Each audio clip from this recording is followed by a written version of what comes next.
Yo, what's going on, everybody? Sorry, I was just chomping down some beef jerky real quick. How's everybody doing today? I know, Zen. I've had this chat with Mason about about his spelling and how he should probably spell American English, considering, well, I don't know. The majority of our viewers, I think honestly the UK, or maybe even only England, is the only people that use that kind of spelling where they put an S in place of the Z. I know. Trust me. I know. I've said it. But how are we doing today, everybody? How's your day going? What's up, Atiragram? KWWK, Zen, Kyle, Mason. How we doing? Yes, the Brits, it's endearing. I know. I know. And in all the descriptions, I don't know if you noticed, Zen, but he put whilst. He always uses whilst in the descriptions for everything.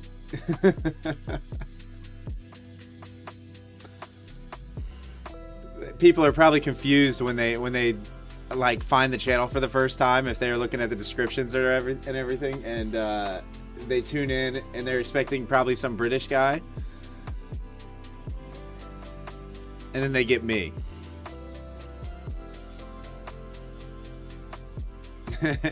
In it.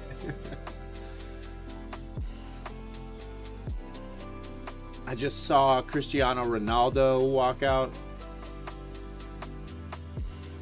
I don't even know if he should be on. Yeah, I can see you, Martin. Sorry. I don't have the multi-stream chat up right now. Let me get it going and make sure that it's working. No vertical format stream today. So everything's going to be horizontal. We're going to try something different. We noticed that the vertical format is getting like very limited views. Whereas before, that was the one that was really getting the most amount of views. And that might have to do with the time slot that we're streaming now. Most people aren't scrolling through their shorts feed at 1 o'clock in the afternoon. So yeah, okay. Looks like, yeah, the multi-stream chat's working. Okay. Yeah, I see you, Martin. But welcome, everybody. Obviously, I don't know what we're gonna get pre-FOMC. If anything, this is the new Fed chair's first FOMC meeting. So it could get interesting a little bit later in the stream. But for the first little while, we're probably just planning on chilling. I don't know that I necessarily want to get into anything before the statement release and before we get the new Fed chair talking. So it might be a little bit longer stream today. We might be going for 4 hours up until 4 o'clock. But we'll see. We'll see. If there's an opportunity that presents itself, like a reclaim back above 400 here with buyers looking okay, I'm not opposed to taking a long back up into 460, 465. You know, just playing the range. But we also do have some interest down into 100. 30,100, that is, down here. Not a lot of interest to the top side, so I'll be careful on any long position that I get into. But I'm kind of thinking we trade within the range. Kind of thinking we just kind of chop out, you know, this 370 to probably like 460 up until the release. So another hour or so. But I don't think we're going to get a really big move leading into FOMC. So we're chilling. But thanks for tuning in, guys. If you haven't smashed that thumbs up button yet, smash that thumbs up button for me if you could. Feeling much better today, by the way. Feeling much better today, by the way. Don't feel any kind of symptoms or illness. So recovered overnight, apparently.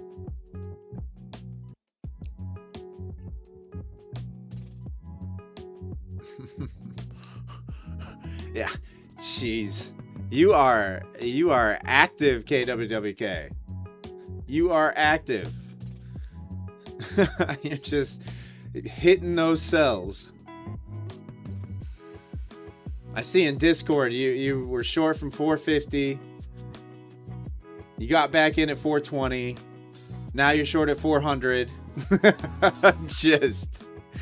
just firing away over there. Pre-FOMC too. Crack me up.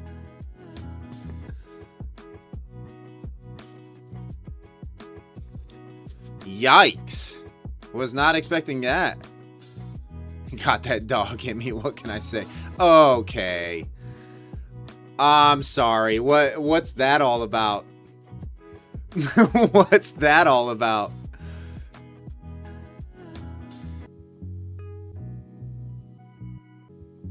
What is going on?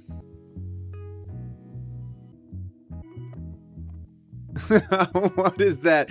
What is that 60-point sell-off? 80, what is that? Like a 70-point sell-off in like 5 seconds to an immediate retrace? Like, what is that wick? Yeah, I'm glad I'm feeling better too, Tim. Hopefully your day's going better.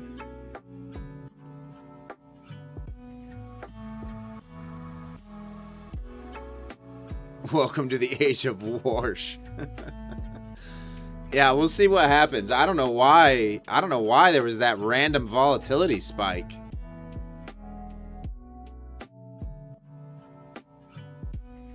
And it didn't even get to it didn't even get to the level. It didn't even get to where like the volume's resting really. That's kind of strange.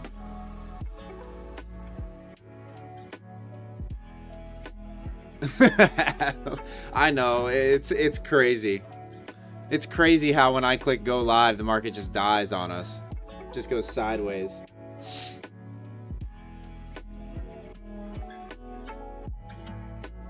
Trump talked.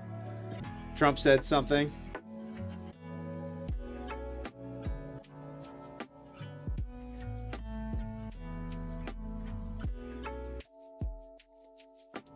Oh boy. Oh boy.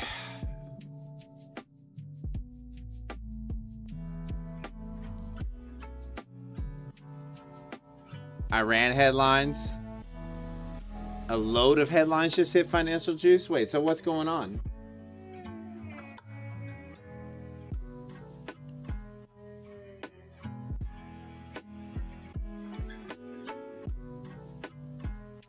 Yeah, I mean, wicks like that are clearly a little bit of manipulation, you know? I mean, unless... that's what this tells me. What this tells me is volume completely dried up. For some reason. That's the only way that you get those kind of sporadic moves is when you have liquidity issues. So that's random though.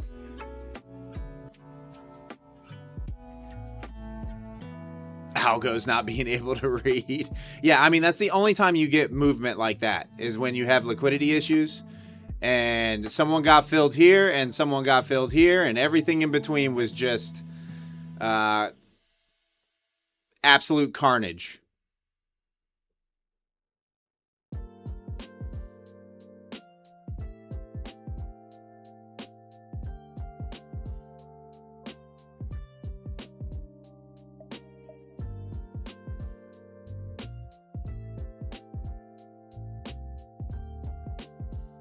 Yeah, I saw that, Adam. I saw that. I wasn't on board for that. I've only taken longs today.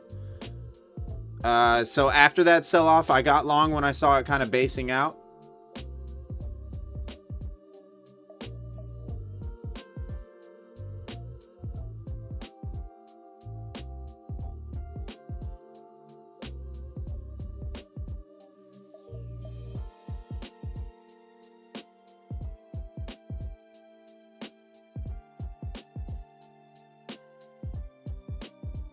I wonder if we're about to get another hard sell.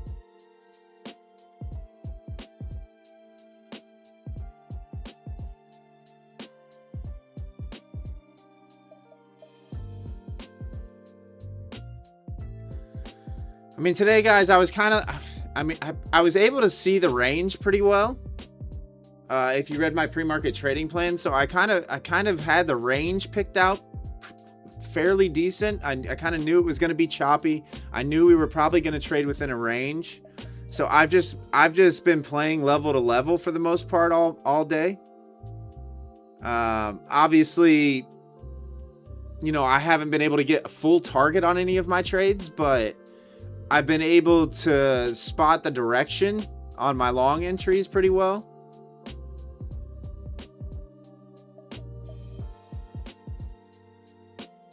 But really, I've only taken 2 trades today so far. So I had one entry pre-market that ran back on me off the open and took me out for, I don't know, 30 points or so. And then the second one was a 2 micro long off of this low down here.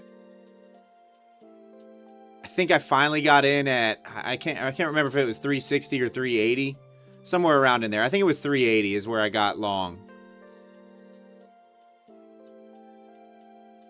And then I got trailed out at 460.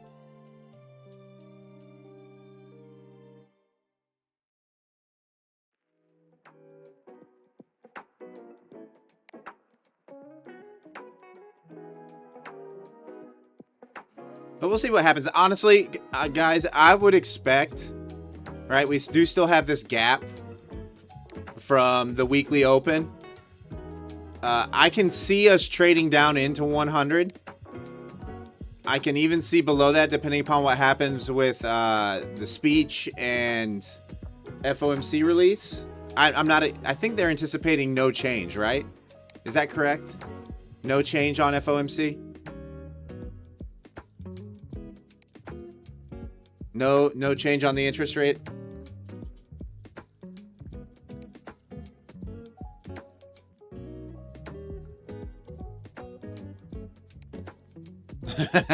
Missed the opportunity to get out, so stuck with the West departure strat again. Yeah, I mean, honestly, on range days, I don't let my trades breathe as much. I try to trail appropriately. You know, when I first get in, I'll put what I'm willing to risk on the trade in its entirety and let price move if it goes in my favor, or take my stop. But once it goes a certain amount, you know, 40, 50 points, I generally start trailing at that point, at least to break even. Today I didn't know what was going to happen inside the middle of that range, especially in between these 2 levels. I didn't really know what was going to happen, so I was kind of trailing tight. You know, I would move my stop to 400. I moved my stop to 420. Once it got above 440, I moved my stop up to 460 on the move and got trailed out. So really, it was probably right in here where I got long.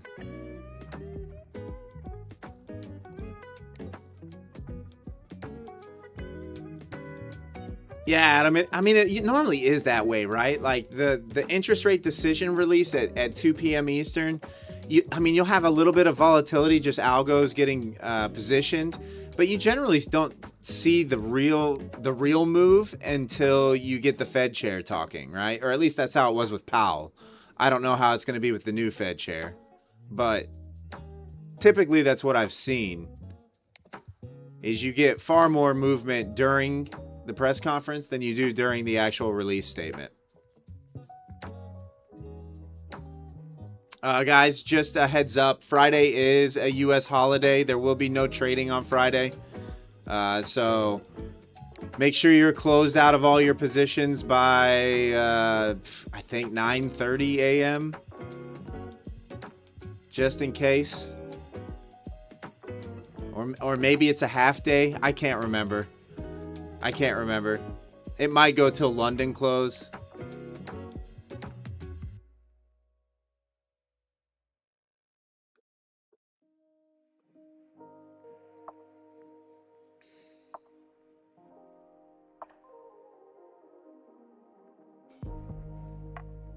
All right, we got 36 people in the stream right now.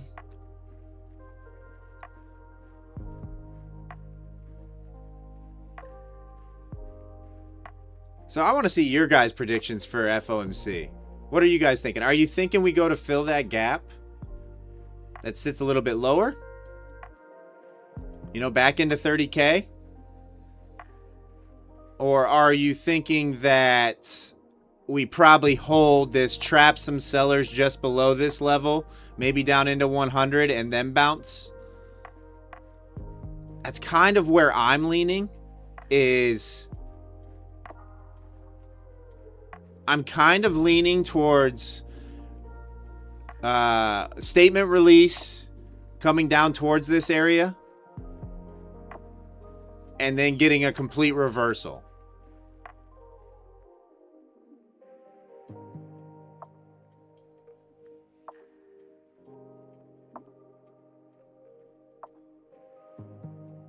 We're running to 400 before a 300-point sell-off.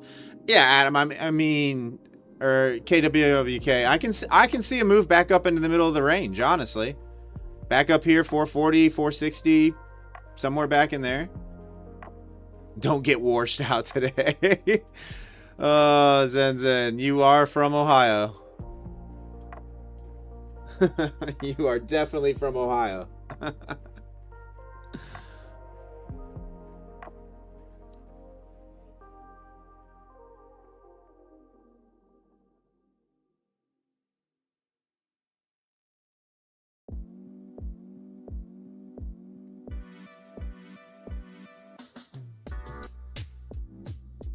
I have family that lives in Ohio. They use Warsh.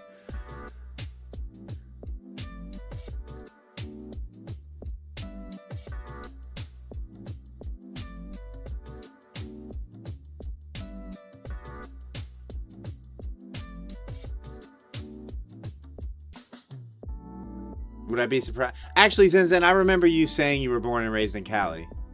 I remember this now.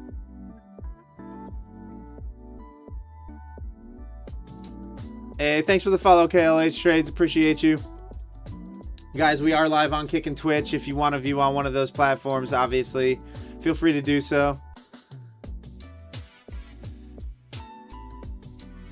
So we are live on YouTube, Twitch, and Kick right now.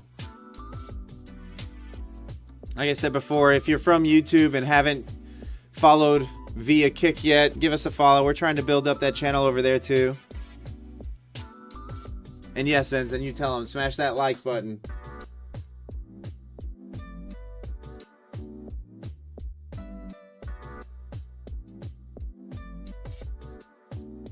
Zen, I know we talked about it yesterday, but do you think summertime, the reason for the slowed down streams and viewership is because of summertime? I noticed on other channels they've had a drop off in views as well, with the exception of the big ones, right? The really big channels, because they have hundreds of giveaways, their views seem to be consistent. Everybody's looking for that free account.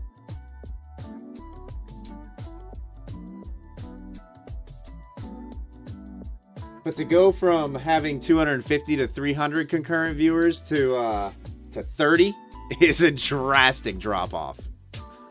A drastic drop off.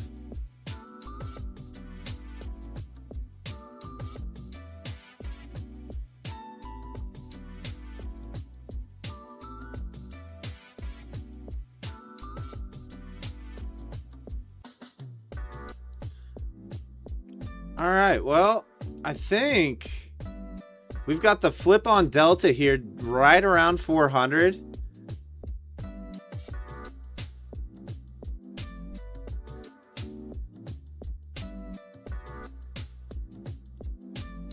You don't get free account. What's the time worth? I know.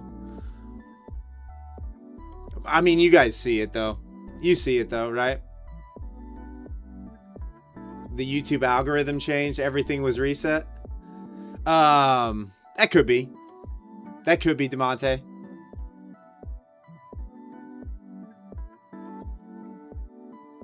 All right, Delta is flipped green.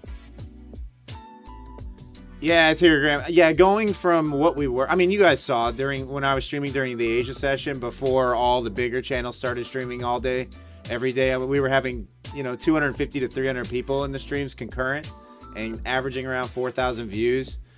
And now we're at, right now we got 40 people watching. and it's picking up somewhat. But to have that big of a decline, that's alarming. And I think you're right, DeMonte. I think YouTube's algorithm is trying to get people away from the live streaming, and trying to incentivize pushing out long form content rather than live streaming.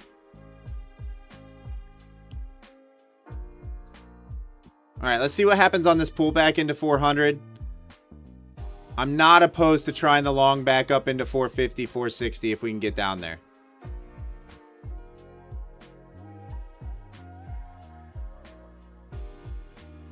So maybe like this retest just below 400.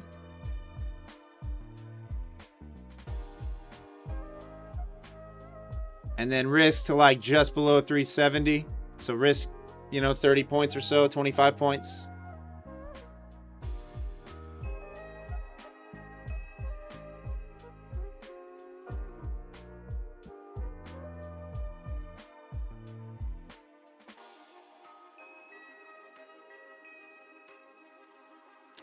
You think YouTube does it to influence more for the people who pay for the spotlight? Yeah, I mean, I see them say, you can pay for marketing and promotions.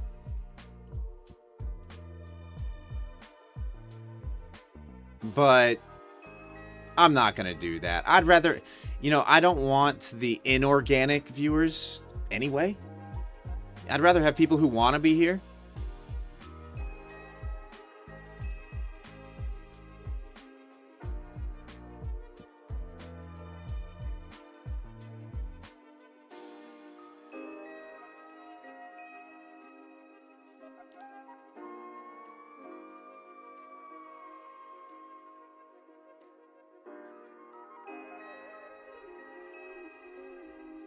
But I don't know what the next step is for the channel. I don't know if we slow down the amount of live streams that we're doing and try to pump out some long form educational pieces.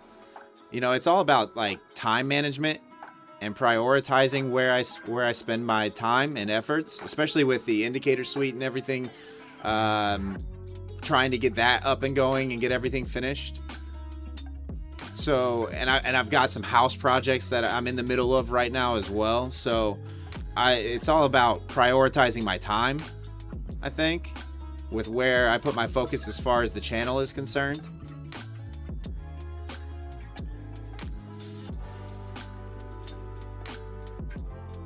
Hey, what's up, Daily Day Trade? How are you? Yeah, all my trades today, I've taken 2 trades today. Long on both. I was long on both positions.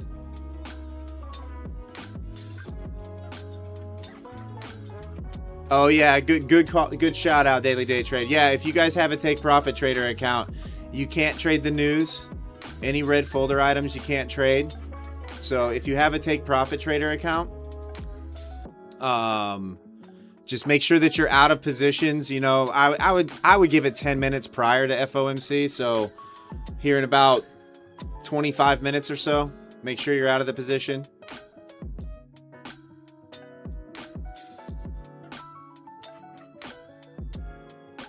All right, I might not get this fill.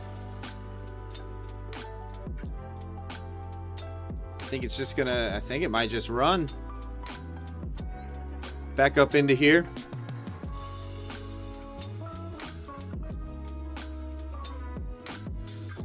Yep, no longer like that. I'm not gonna chase the entry up into there. The risk to reward is too high at this point. Or the risk is too high for that trade. Right idea, just it didn't get quite low enough.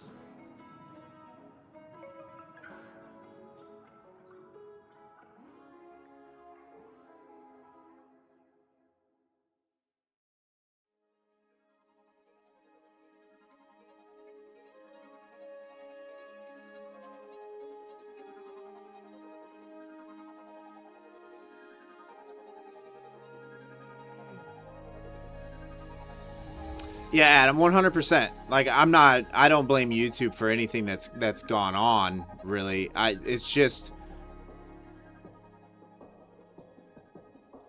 don't, like, they lead you to believe, I don't know if you've seen, but they try to say they support the smaller channels, and that's where they're trying to help the smaller channels. The smaller channels can't afford to pay their marketing fees, right?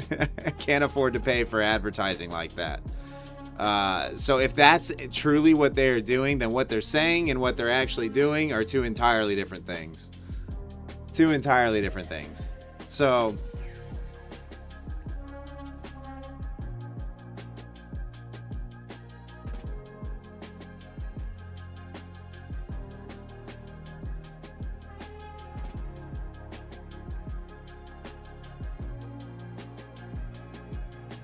hey, what's up, Izzy? How are ya?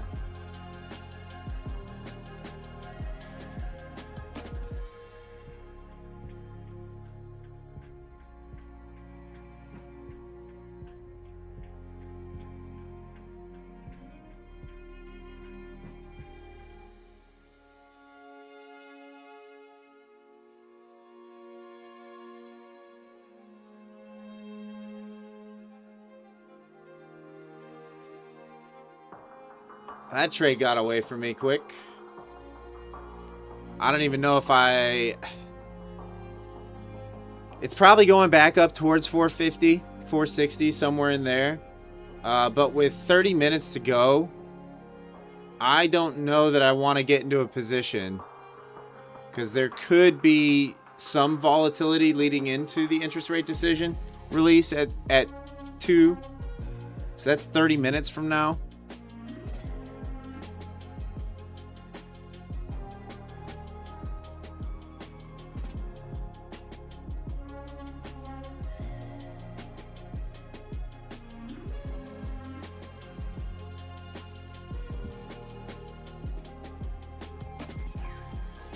I typically trade pretty well on FOMC days, guys.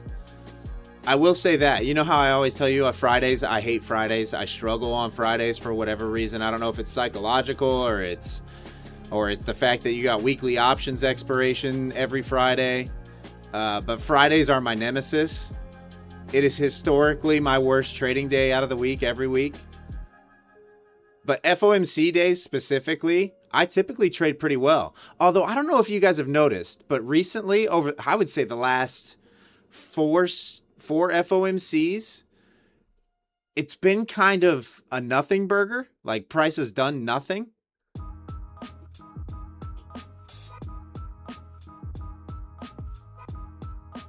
FOMCs, if you had just started trading in the last year, you're probably thinking FOMC's nothing, right? Because the price action's been muted. But prior to Trump, FOMC was it. It was a big day. Big moves.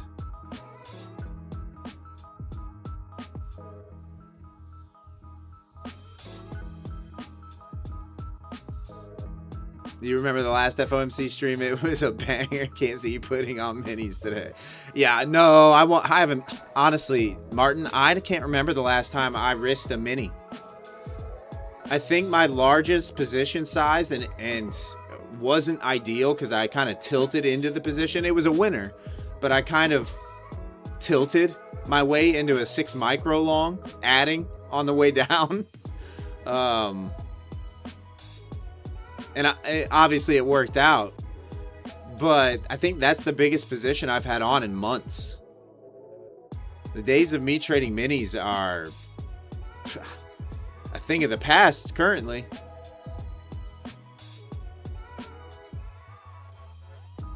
How nice was it though, Martin? Back, 3 years ago, 4 years ago. Guys, I could comfortably trade minis. I could comfortably trade mini contracts. Felt like I was averaging like 3 to 4K a day for a long period of time. And I would have outlier days where I'd be making like 8K, 7K. Those days are gone. Those days are gone. I'd say over the last like year and a half is when I really had to size down. Hey, what's up, Aramek? How are you?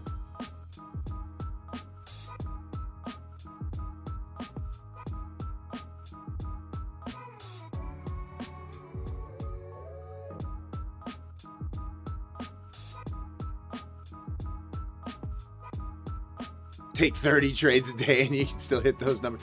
The problem, Adam, with my strategy, right? You know, it's so simple, and really it's based off of the zones, right? I don't get 30 or 40 trade opportunities, and I don't execute at every single zone. Like if I see a zone chopping kind of like this, I don't like executing from there, even though there might be a nice move on it, but it's been disrespected so many times that I just can't pull myself to do it. So I'll look for extremes to play from, you know, and generally I'm only off if I am wrong on a position. Like say I'm trying to catch a long and I hit this level, generally I'm only off by one level of support and resistance. So I'll take this loss and wait for price to go to the next level and then try it again.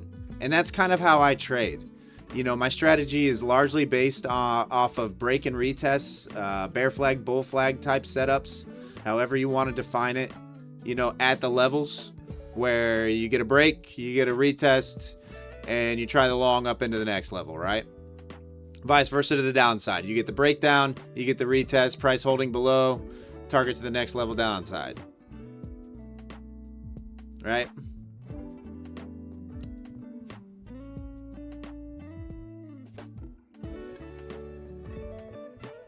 And it's just the easiest way for me to narrow my field of vision and easily recognizable patterns. You know, stuff that I can spot out really easily.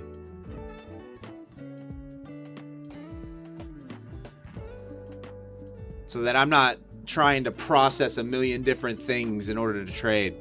I found when I went down that rabbit hole, I handcuffed myself. And oftentimes I started feeling FOMO because I felt like I was missing out. So now it's just define my risk, get in, let it play out, go break even when price goes a certain amount in my favor. And that's kind of how I trade. Just really simplified trading.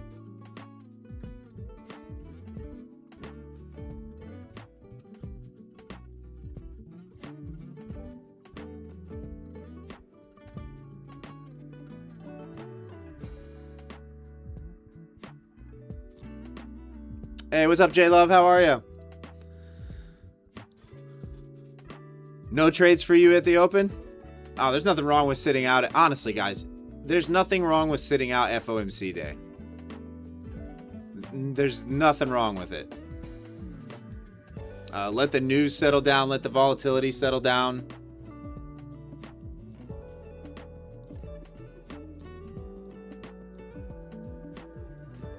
Yeah, Adam. So my intraday is like that. You probably, on my swing positions, you probably much like me. You know, like on my personal account, I'm waiting for probably this pullback, 26,400, retest this double top high here on the daily chart. And then I would start a position long from here.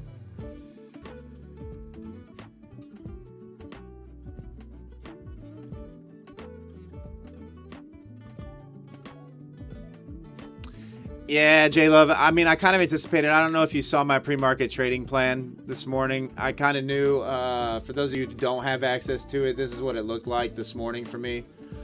Pre-market. So I pretty much said, you know, we're going to probably be trading within a range. Overnight highs would probably define the top end of the range. Prior day low at 272 would probably define the lower end of the range.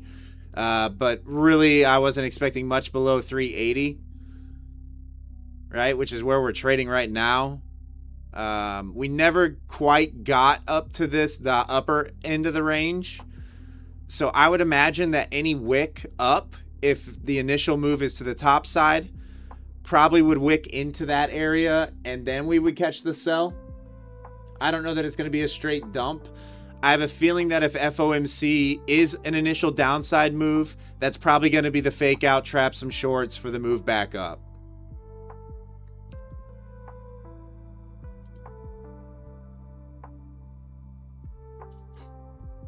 Your grandson was at the house, so you weren't really focused. Nothing wrong with that. Nothing wrong with that. So I would anticipate probably say the initial move is down, sweep these lows, relative equal lows down here, come maybe even drop below 200. We have the weekly open there, maybe even dip below that into that daily high and the prior week high, sitting down here at 130, 140, and then catch a bid if the initial move is to the downside. If the initial move is to the top side, what I would anticipate is probably a move back up to the overnight highs, maybe wick above, stall out a little bit, and then sell heavy. If this happens, if this is the move, this could be an extremely heavy sell off that level.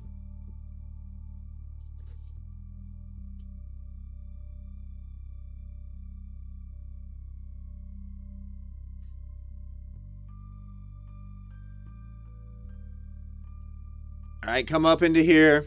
You can see the consolidation and the indecision there back in the, what is this, June, last week.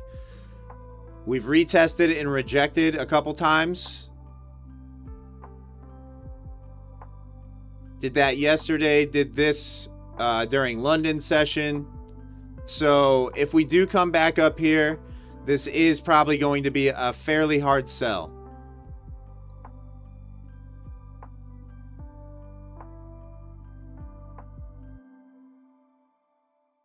Anyone still holding SPCX? I didn't put anything on SPCX. We kind of talked about that yesterday though, Adam, right?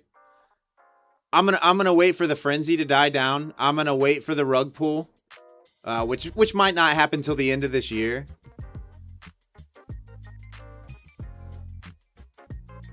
You think as soon as the new guy unlocks the stage, it's 1,000 points down, straight down, no pullback. I don't know. You could be right. You could be right.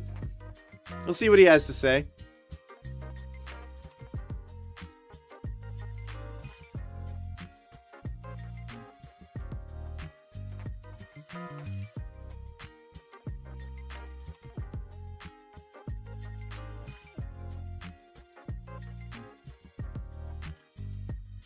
AMP increased their margin requirement for 1 micro to 850 from 100. Yeah, that makes sense, Mason.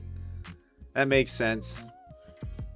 They can't put themselves at risk on their end.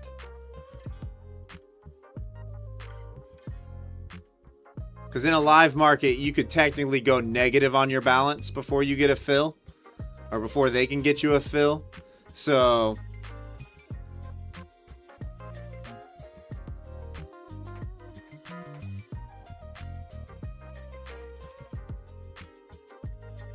$2.8 trillion market cap and minus 63 PE equals bye.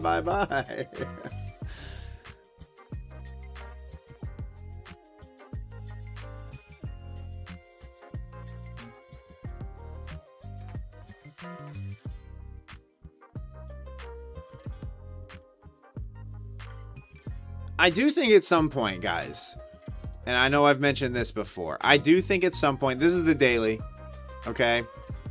Technically, this isn't overtime highs because this is the continuous contract. So this is the June contract, whereas this price is September contract.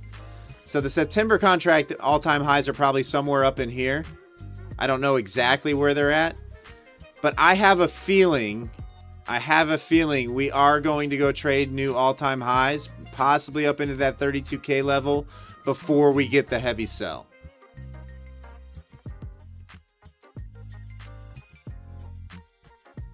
Now, that's not to say there won't be days where we do have sells in there, where we have red days. But I have a feeling that we're probably going to run all-time highs. Considering SpaceX, you can't sell your shares. It's only you can purchase shares. You can't sell your shares right now. There's that probationary period. The only thing that could happen is if NVIDIA really sells off hard.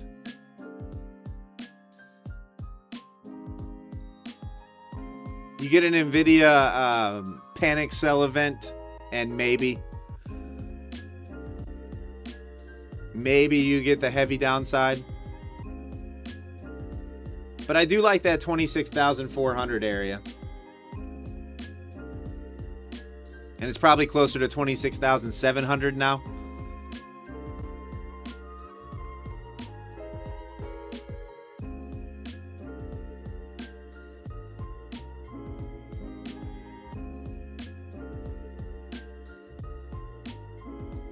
NQU's at 31,109.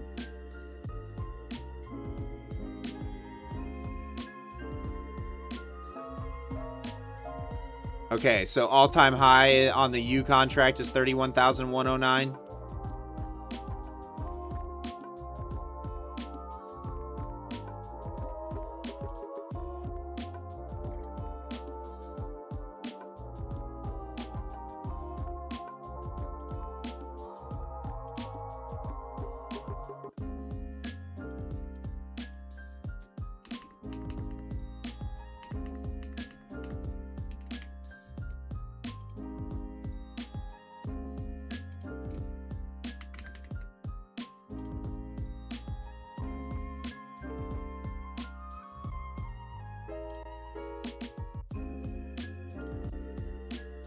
All right, there we go. So that's what we're looking like on the daily. Lots of gaps below to fill. Lots of imbalances below. So we got this gap.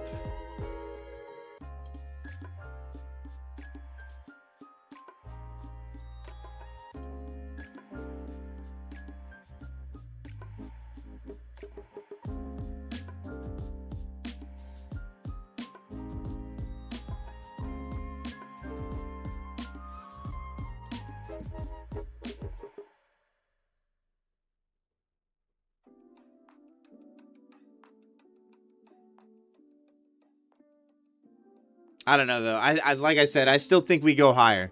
You still have trapped shorts below. Even with all this heavy selling, there's still trapped shorts down here. So I still think we probably go all-time highs before we get the heavy sell. We're above the daily 20.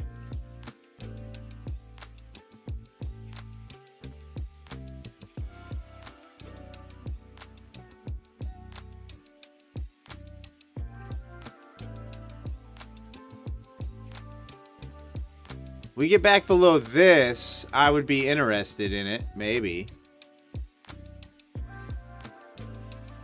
I'd be interested in some downside, but I mean that's gonna be tough. To get back through psych level, even 30K is gonna be really tough.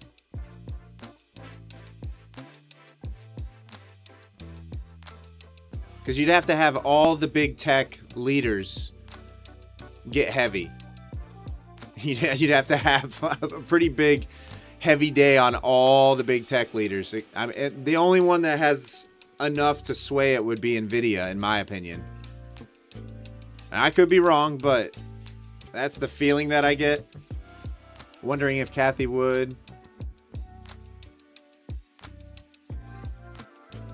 Yeah, Adam, what did they say? I think the probation is so you can sell 50% what in October, and then you can sell the full all your 100% in like December. Is that right?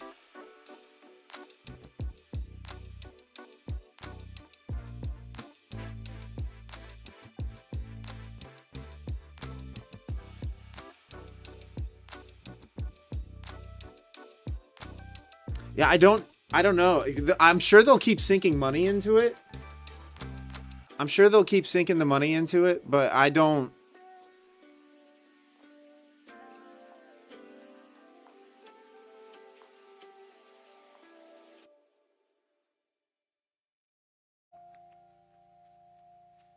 I'm not opposed to having it in my long term.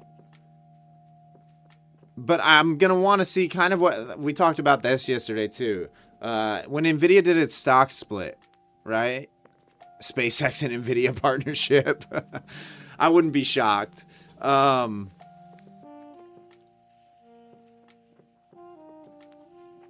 when Nvidia did their stock split, right? It opened up the 10-to-1 opened up at what, $120 a share. It initially pumped up to like, I don't know, 140, 150, somewhere in there, I think. and then it sold off all the way below $100 a share. That's kind of the event that I'm looking for to happen with SpaceX, right? So SpaceX opened around a similar price and immediately went to like 160 or 180 a share, and now it's over 200 a share, I think. So I'll expect price to come back below that IPO price, and that's when I'll look to try and buy.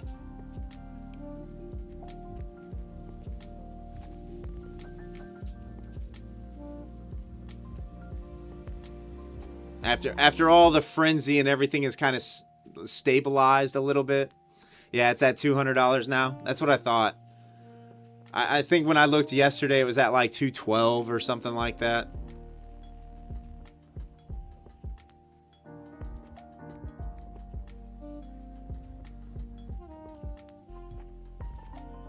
Low day is one. Jeez, it's still got that much volatility right now. That's crazy. Low days at 187. It's at $200 now.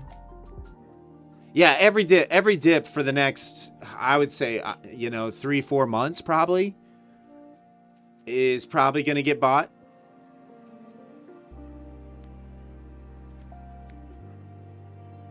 But I mean, think about the rinsing that all these people buying at $200 a share. They're going to get absolutely rinsed at some point. Absolutely rinsed.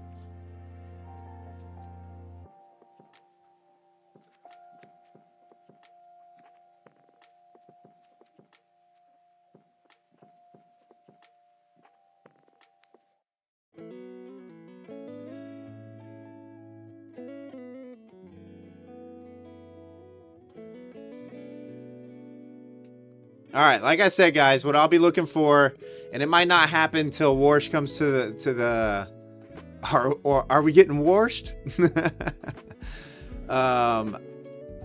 This is kind of what I'm thinking, right? So I'm gonna wait for the initial move, but I'm thinking something like this.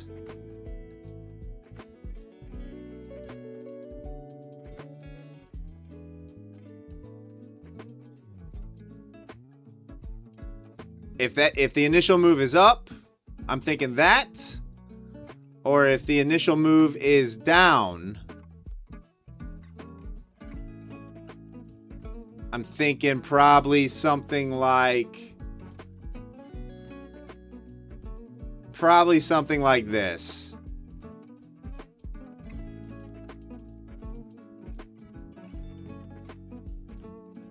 Just right back to the middle of the range. And it'll end up being a nothing burger. Once again.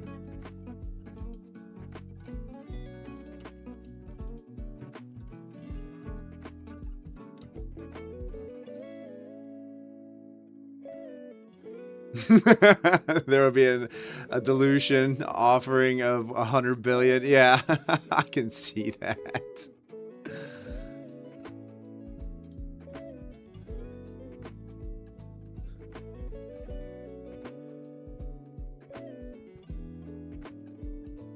I mean, I really don't have any higher time frame, like real good zones on the indicator until 30,850. I mean, that would be a massive move. I don't know that we're going to get 400 points of upside. Could.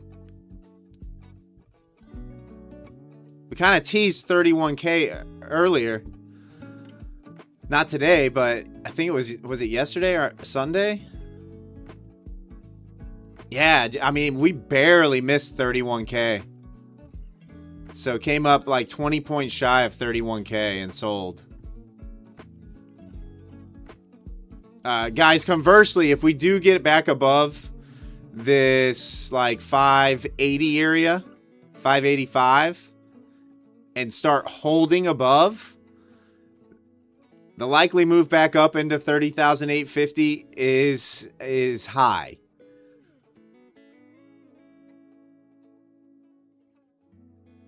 All right, here's that 450 area I thought price would come and settle down into right before the release.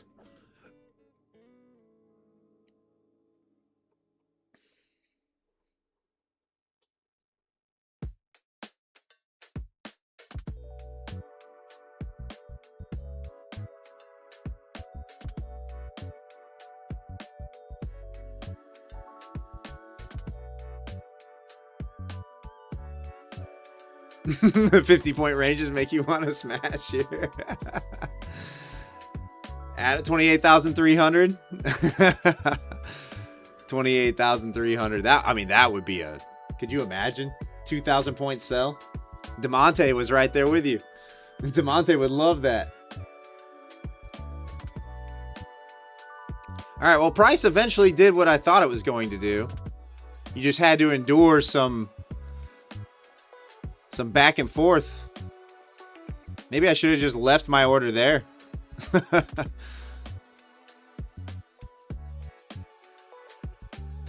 We were there 4 days ago.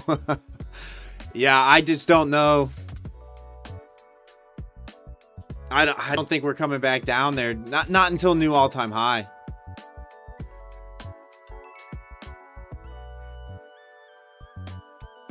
There's just too many trapped shorts down there right now. This whole area, 28.7 down to that 28. What is that? 250. That's a lot of trapped shorts down here.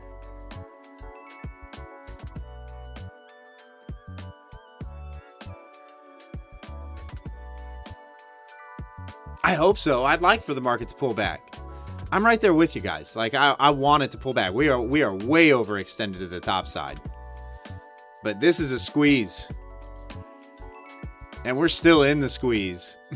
I mean, this is a squeeze on the entire market. That could continue. It could continue all the way up to 40K. Who knows? I have no idea where the top is. But I'm also not going to try to predict the top either. And I'm not so sure that the top is in.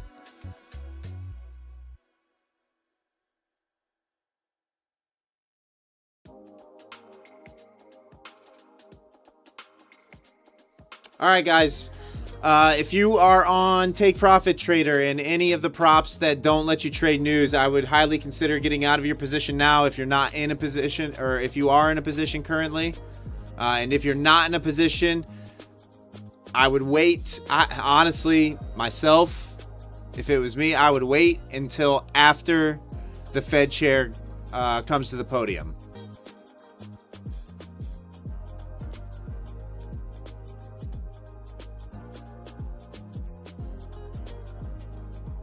Yeah, Adam, I hear what you're saying. I hear what you're saying. Right? Like, I hear what you're saying.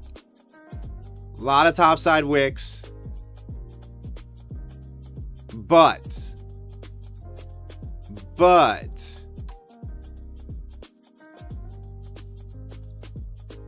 I just don't. I mean, you have a big topside wick here, a doji print, and price went higher. You got heavy sell side action, which theoretically probably should have fallen back to here and didn't. It got about halfway there and then pumped again. We're back above the daily 20 SMA. It's pointing up. I think we could be in for another leg higher.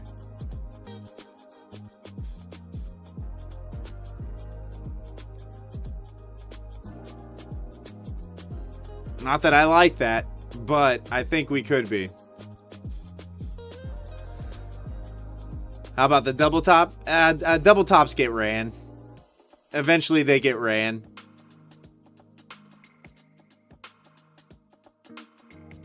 Double top. Yes, you had a sell, but it got ran. We retested the double top, held above, and launched. That's kind of a base out here at this high. And this was probably the longest continuous sell that we had overall on the market in 2022. Double top gets ran, retest higher. Yeah, I don't know. I don't trust double tops. I don't trust them because they get ran. Yeah, we're all guessing 100%. But to me, this looks like a really strong recovery. Trapped shorts below. Panic selling trying to defend those highs, I could see us squeezing even higher.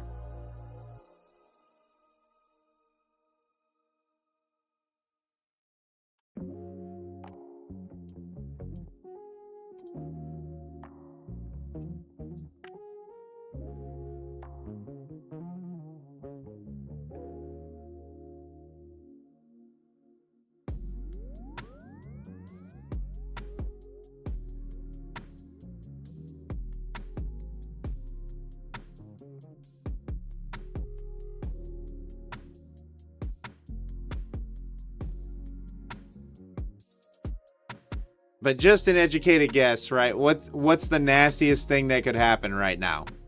Right? What's the nastiest thing that could happen right now?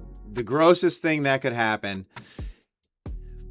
is another extension higher, which is why I'm thinking we probably go all-time highs again. What would inflict the most pain? What's up, Andrew? First time seeing me without a hat?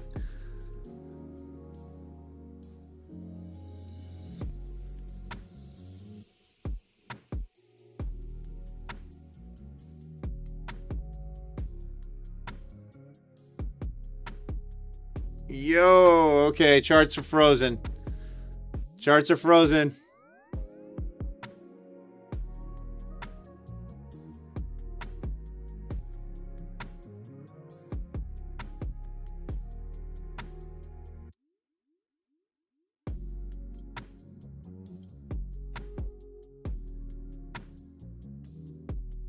Kaz, you think we can sweep 30K, then new highs, paying all the way?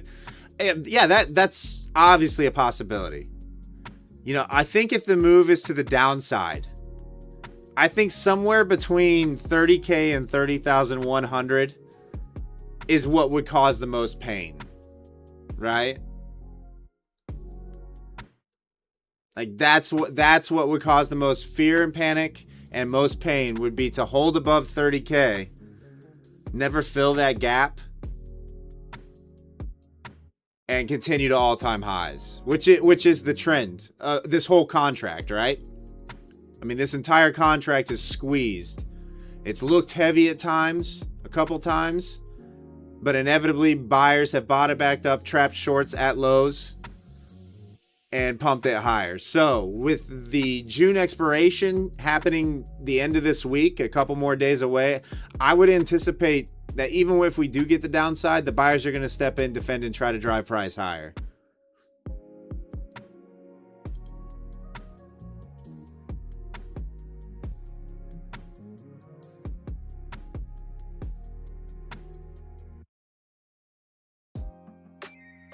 Hey, thanks for the follow, Sniper. Appreciate you.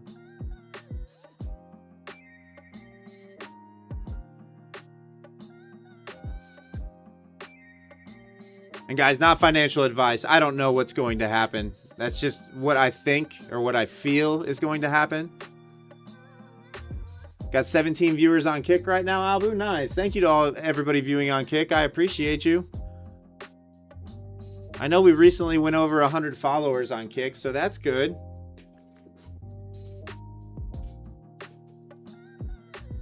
If you haven't followed on Kick yet, please give my channel a follow.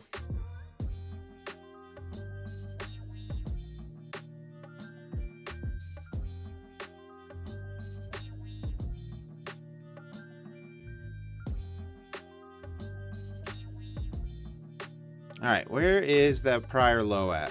Okay, so that's...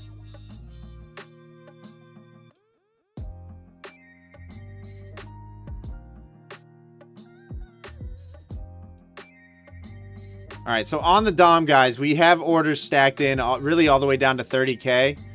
Let's see if we can get... You got a prior week high sitting right here, right at like 140.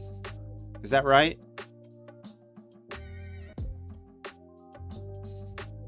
Yeah. So 140.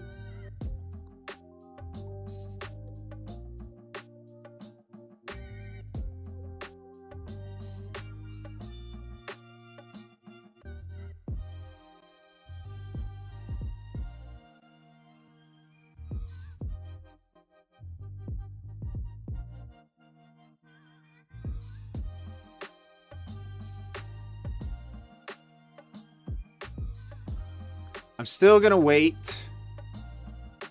Because I think I'm going to catch this. I think I want to catch the reversal on this. So if we clear back above 280, I'll look for the long entry there. Or I'm going to probably be looking down here. 30,050.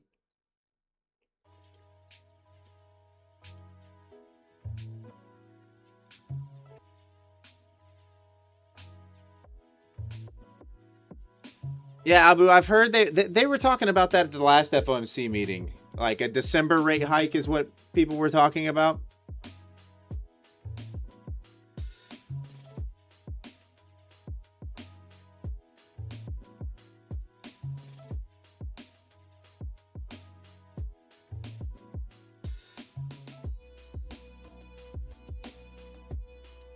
Coming up on that weekly opening price. Prior week high. All sorts of MGI levels in between here and 30K. So we'll look to see if buyers try to defend any of this area. Not seeing a lot higher. I mean, there's 29.9.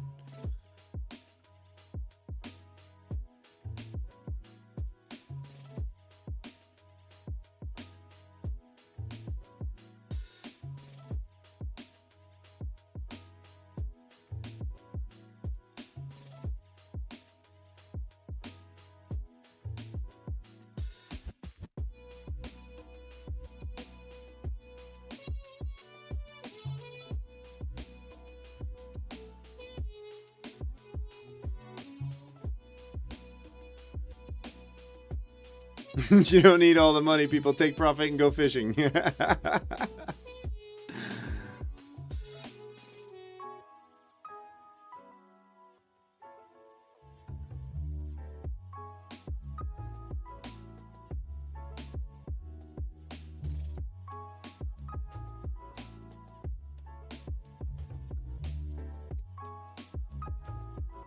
Okay, bouncing the weekly open right now is what we're bouncing.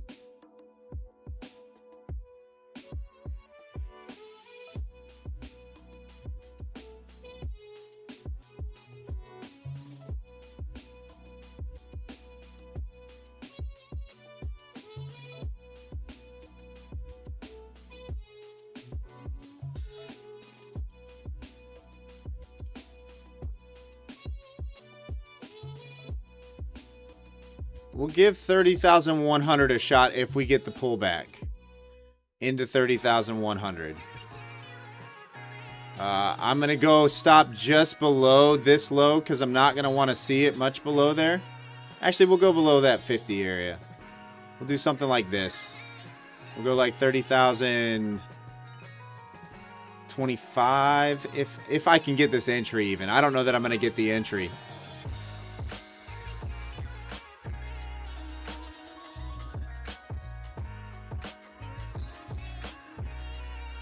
$29.8-ish. Yeah, this is kind of what I was saying, though, Adam, is give that heavy downside for that full reversal.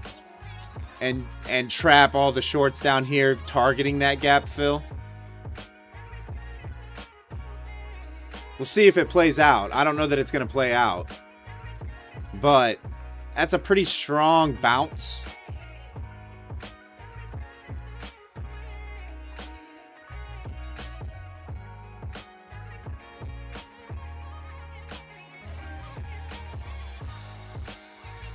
Oh, you're good, Adam.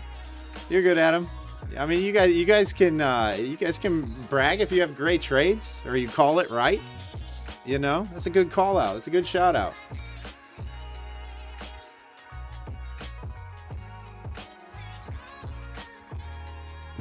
What did he say? It's his first day on the job. Are you talking about Warsh?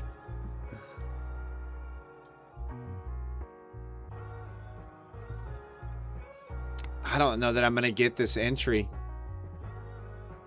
I mean, that's a big move away already from The 100 level. This is probably a full recovery at this point, guys, I think.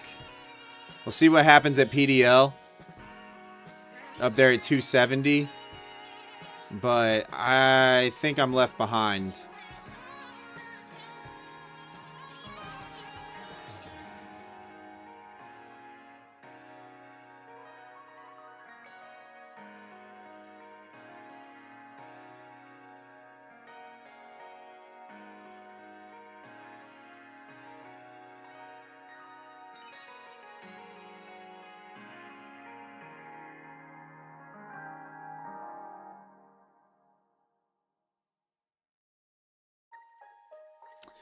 Yep. Yep, that's gone.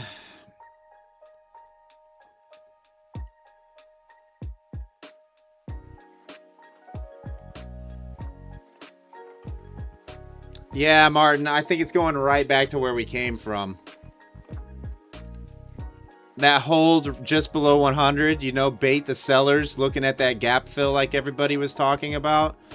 I mean, I kind of knew it. I said if the initial move was down, this is what was going to happen. Just didn't execute. And now I'm chasing if I enter. I mean, I guess a break back above 280 and hold above 280, maybe.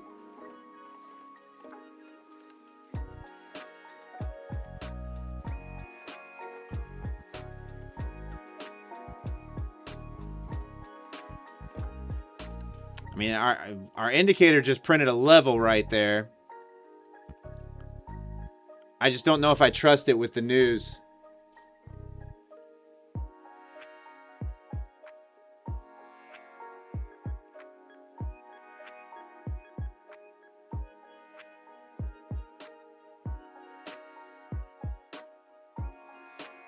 I mean, the books are still kind of thin, guys, so just be careful.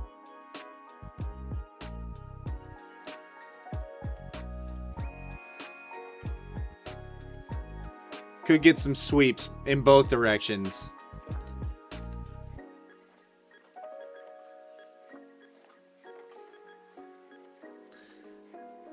Yeah, J Love. I mean, that's kind of what we were thinking. Weekly open.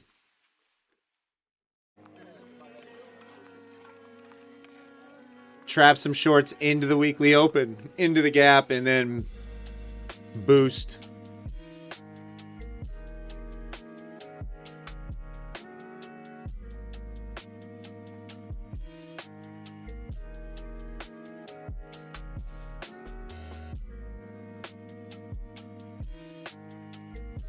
Arcane, how did I come up with the red box? So these are indicators that we're building on the back end right now. They aren't publicly available. Not just yet. Soon. Soon, I promise.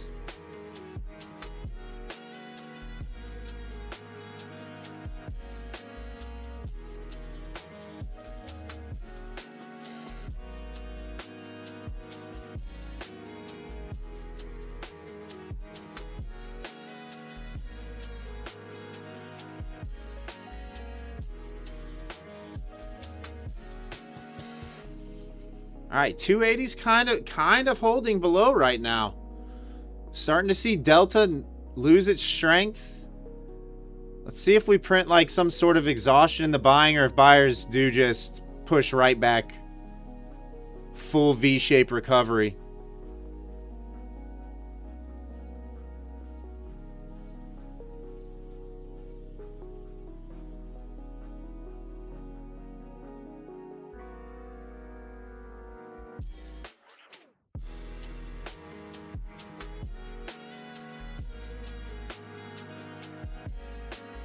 Voting for V-shaped recovery.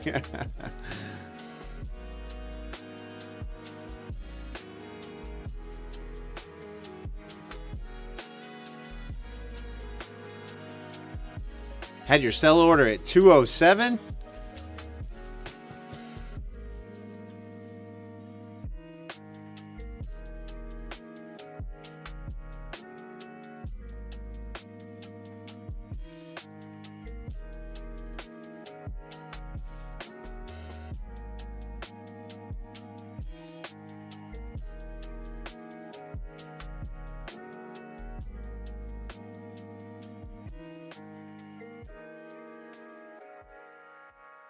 They call them dynamic hedge pressure on the daily, weekly, and monthly. What do you mean? Who's they? Arcane? Are we talking rocket scooter terminology right now? This isn't rocket scooter. Just so you know.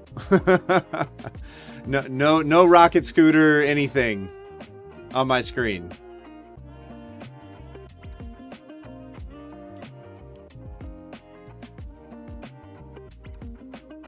Yeah, I know. This is our thing. This is our own unique indicator. Just like our risk engine is completely unique. Oh, the line we have with spot. Yeah, because of the logic that's built in, there you might see some things line up in similar spots. But in no way do we use any options data right currently at all for in the design or the logic in our indicators. It's all based on higher time frame tests. Like this is a 1 hour. This is a 1 hour strong resistance zone. Not that it's going to hold as resistance, right? Because of news and volatility.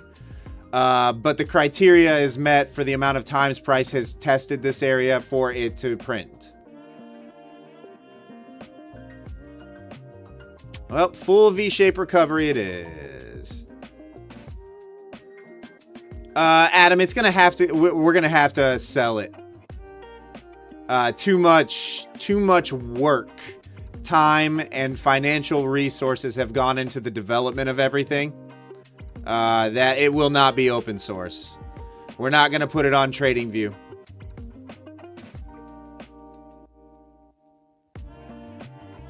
And now you guys can see price has extended far enough away from that zone that it has eliminated the zone.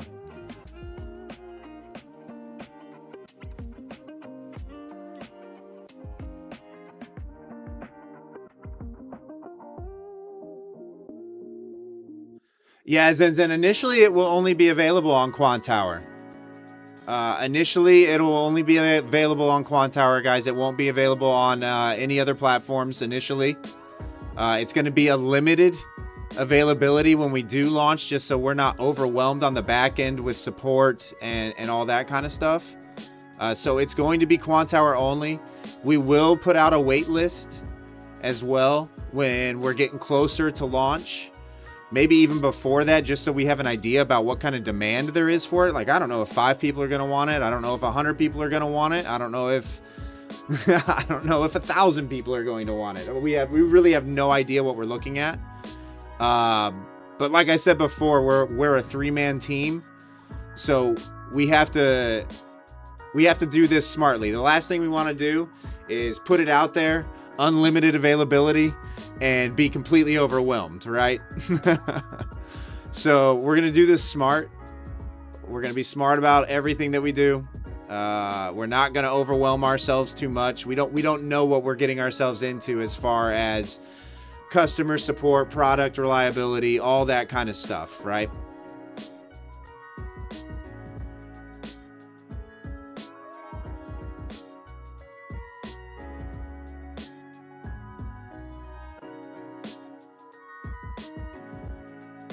Oh, Adam, you got in short there? Yeah, I don't know that I really... I mean, you're looking at break and retest 280 right now, this PDL, or 273.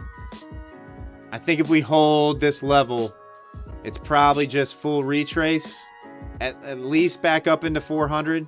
In fact, I think it might even be worth a shot.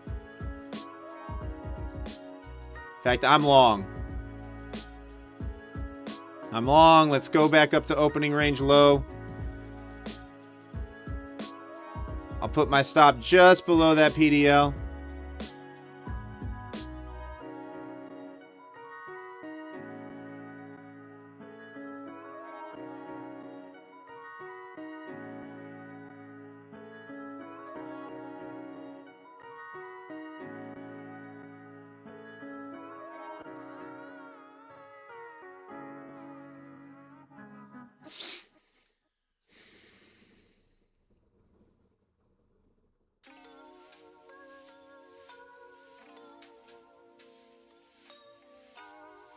And if it really starts to get aggressive back towards the top side, I might extend all the way up to that 565 area.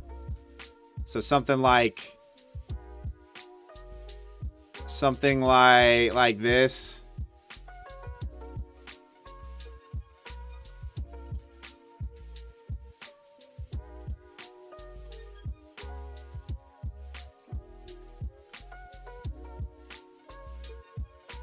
+5 contracts. This would be a position if buyers really get aggressive here, you know, in through 400. This would be a position. I have an entry now that I'm comfortable with adding into if the conditions are right. So you might see me add into this position here. We get back above opening range low up there at 420 and start holding above that area. Like maybe back up to 465, pull back into 420, and then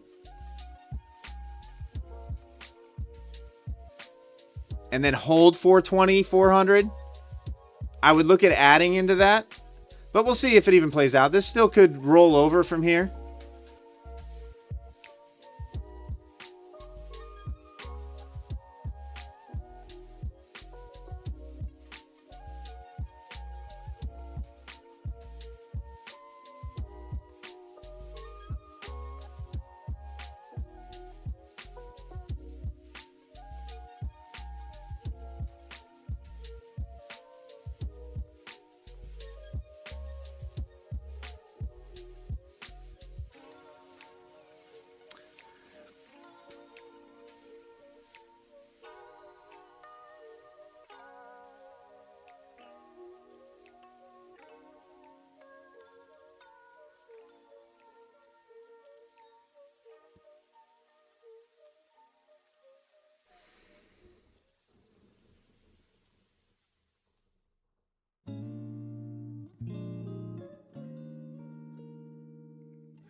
All right, my stop pretty much has to move up to that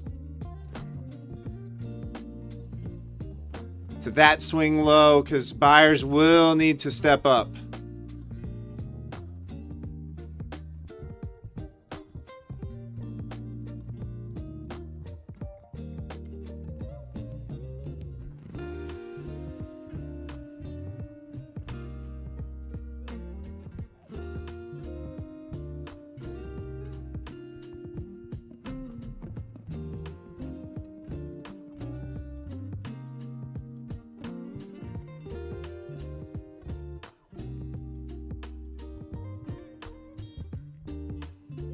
I know. Am I going to get swept out on this position is the question.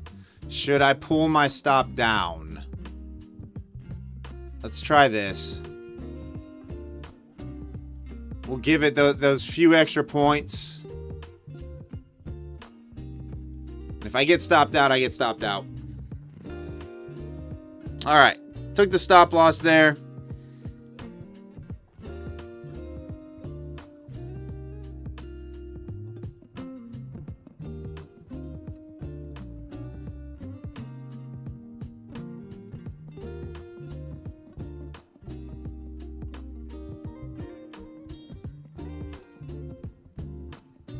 Oh, don't you do it, Naz. Don't you be ridiculous. Please sell heavy from here.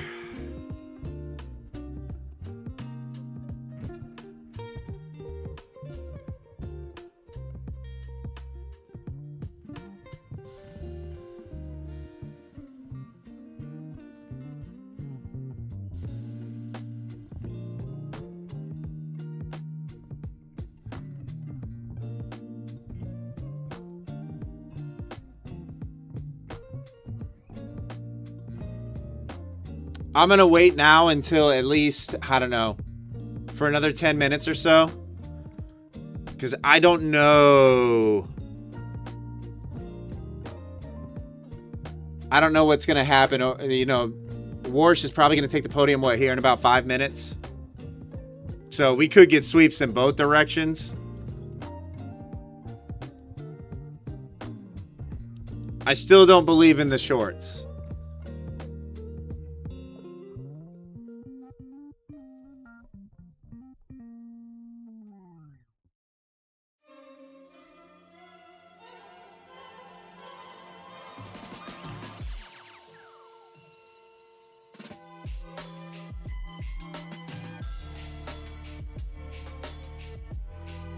When are we going to see Wes using 5+ contracts, Big Teflon?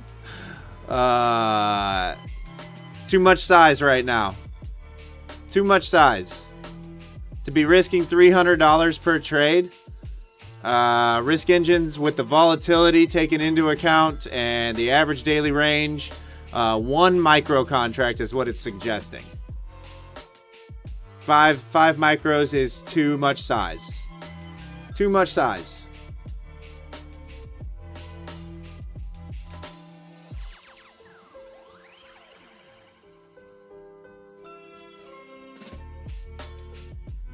Look, guys, you want to see me trade more size?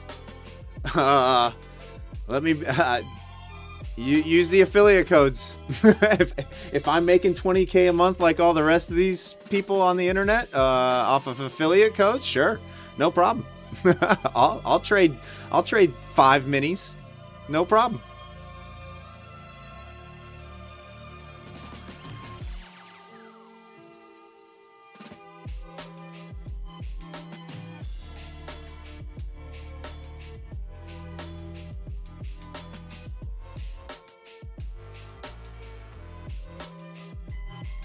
All right, so bounce 200.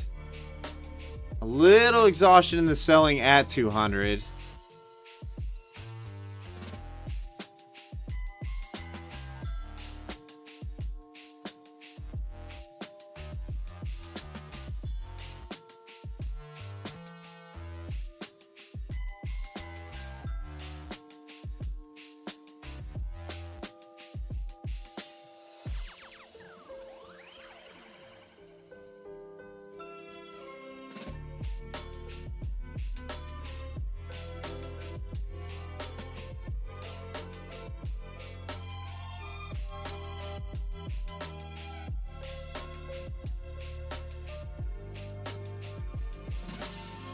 Ooh, I'm hearing thunder outside, guys. It's getting ready to storm here.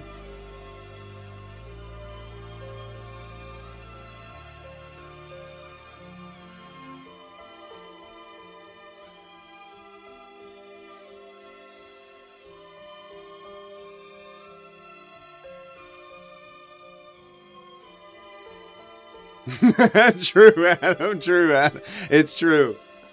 I don't know though, right? On prop accounts, if you're making 20K a month off your affiliates, you can trade pretty pretty aggressively. Let's put it that way. Right?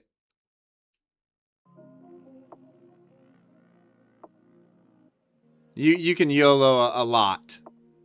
you can place 50 to 100 trades a day and be like, you know, I spent $600 today on evaluations. I rinsed 4 of them. I passed 2.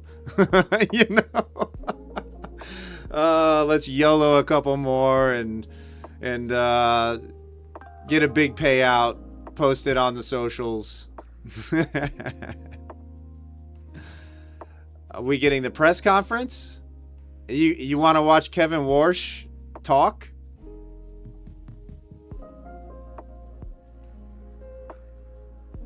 If I pull up the press conference, Martin, I won't be doing any trading. Because I'll have to put it in place of the charts.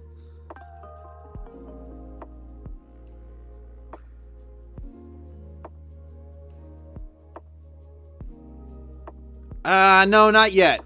Not yet. Yeah, Adam, if you got a comfortable personal account balance, I guess, But I don't day trade my personal account. You're probably a lot more risky than I am with the trading. Not that you're not profitable, right? It's just your style is you don't mind the risk. I'm very, very, like, I might take on my personal account. I might take 5 or 6 trades a year.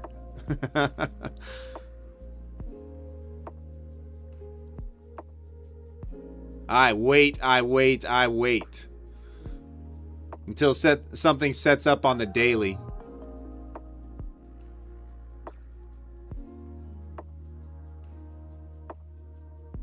I mean, buyers are defending pretty well here. Let's give this another shot.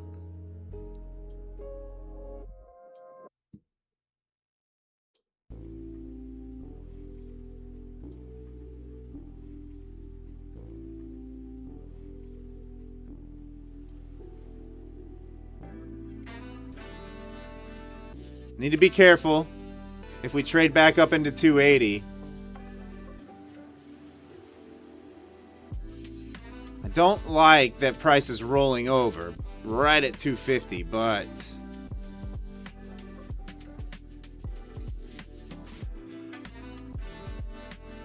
this one might be worth giving a little bit more room on.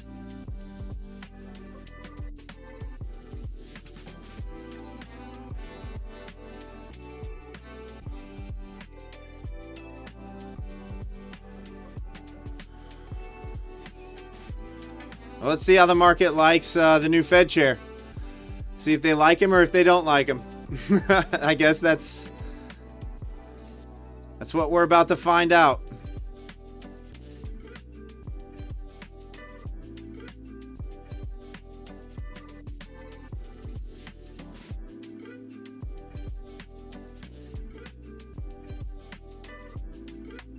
Yeah, 5 minute does look like a bunch of nothing. That's why I'm assuming that we probably get the full retrace.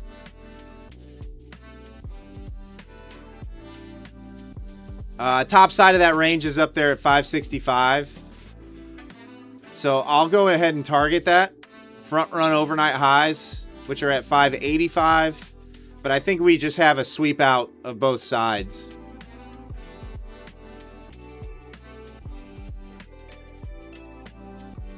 I'm going to go break even because I don't want price rolling over.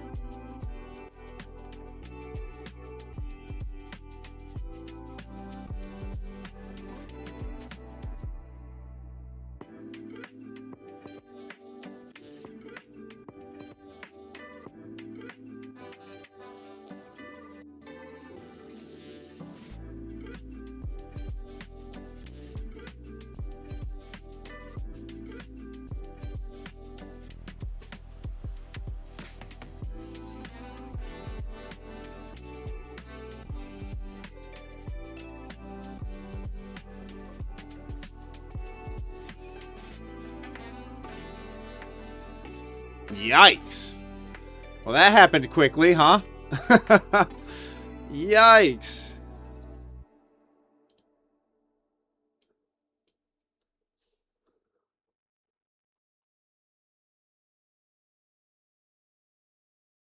Okay. Okay. All right.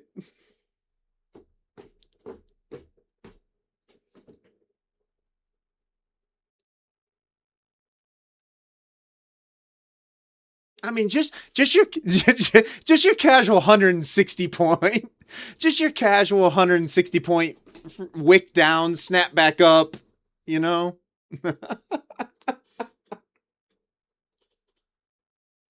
I was thinking, this is great. This is great. Like, look at this trade. Look at it working out.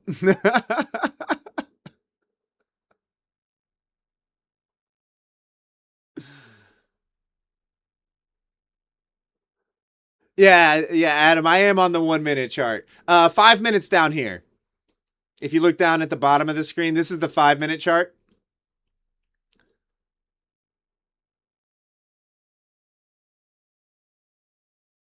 Zen, your quant tower is frozen.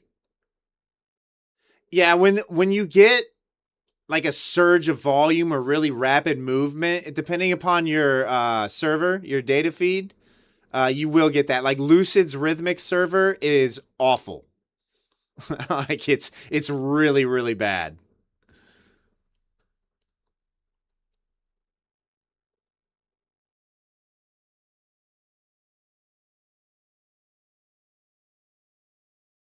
So yeah, if you're on Lucid's Rhythmic server, it does freeze out. All the prop servers do. Like when there's high volatility, surge of volume, pretty much all the prop servers freeze out. Almost all of them.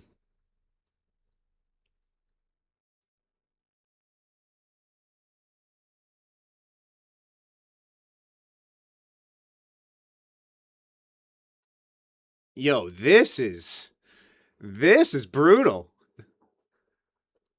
All that volatility, and we're really not going anywhere.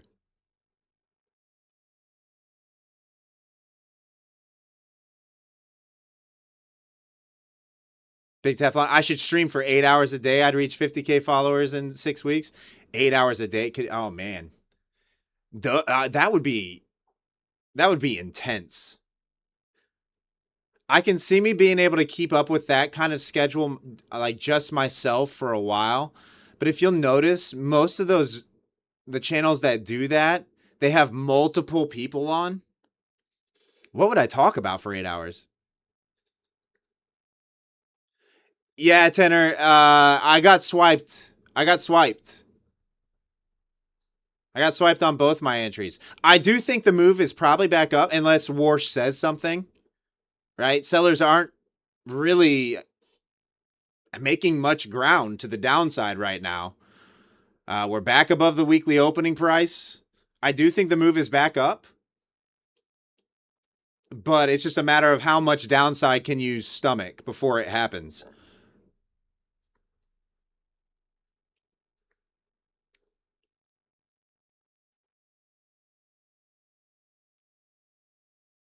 Project inflation until end of next.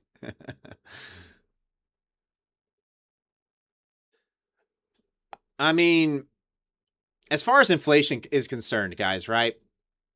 Inflation always exists. There's always inflation, always.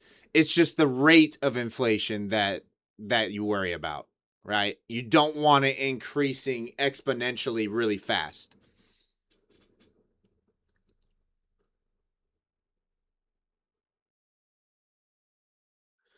Yeah, Big Teflon. Like when you, I mean, obviously that would be nice. I don't anticipate my channel, especially if it's just me that's streaming on it. I never anticipate I never anticipate my channel ever getting to that size. I mean, it could, I guess. But I'm not overly animated. I'm not trading a ton of size. I'm not screaming and yelling. I'm not breaking monitors. I'm not swearing. I'm not hitting the vape every 5 minutes. You know what I'm saying? Um, viewer, I don't have hundreds of accounts to give away on my channel either.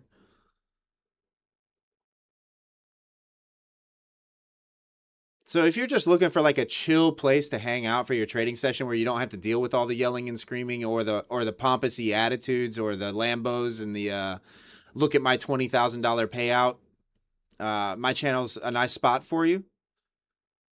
But what's popular is the drama, right?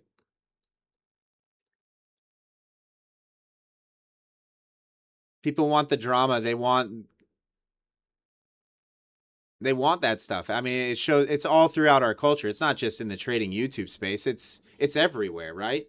I mean, Patrick Wieland got as big as he was by completely lying and about his trading.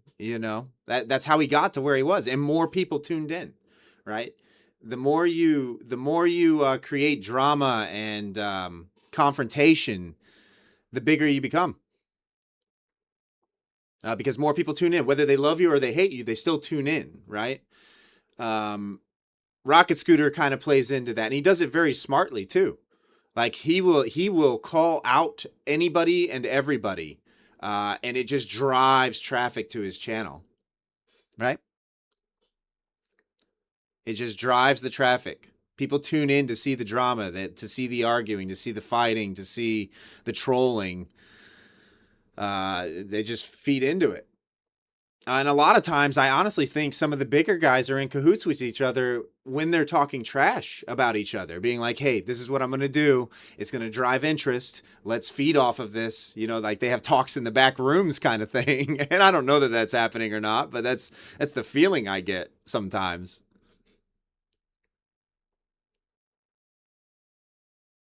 You know, but it's coordinated. It's almost like a coordinated effort.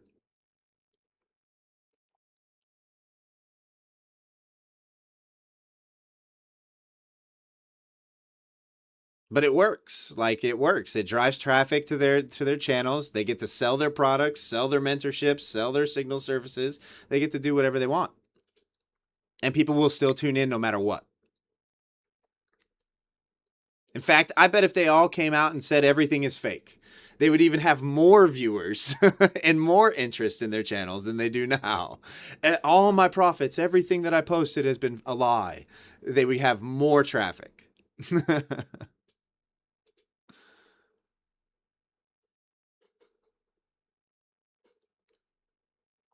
It's just the way the space works. And like I said, not just in the trading niche, but in entertainment in general, and the whole entertainment category.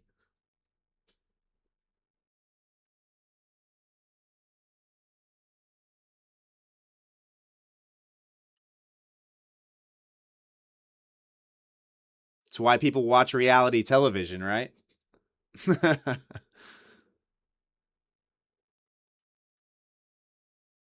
All right, there's the move back up into 400. Like I said, guys, I think there is the likelihood that we go back up to the 560s even.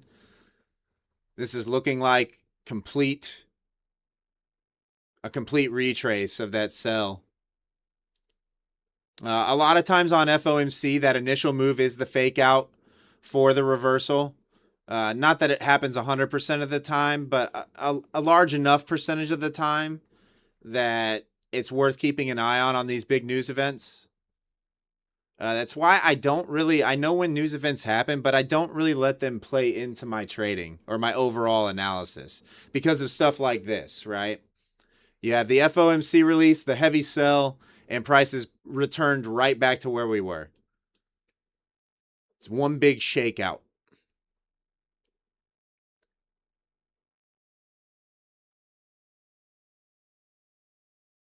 It makes you want to slap a bunch of nat gas trades.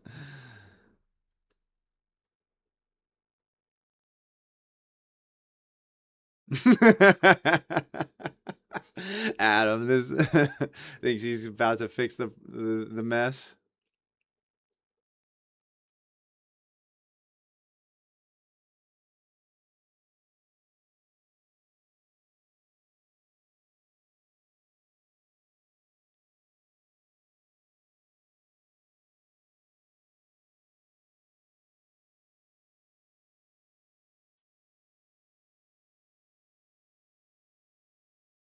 I mean, honestly, guys, we're going right back to the top of the range. Probably going up to test those overnight highs. Hey, it's just where's the entry at this point?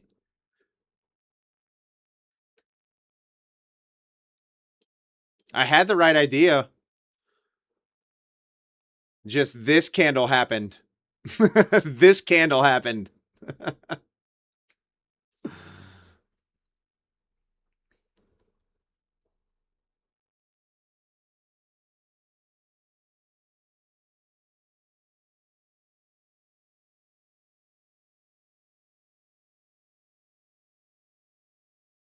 it won't stop.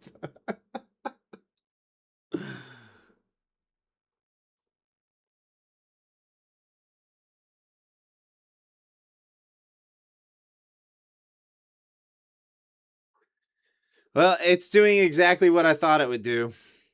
I mean, if you guys saw what I drew out prior to the release, it's one of two things. Either the initial move was going to be up,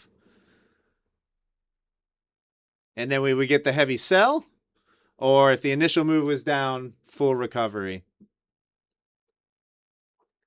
Mason's probably messaging me, no stream music.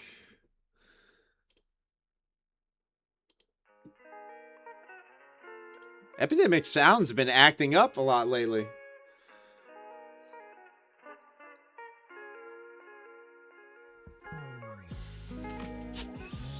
That's tough. That's tough. Going right to where my target was too. That's tough.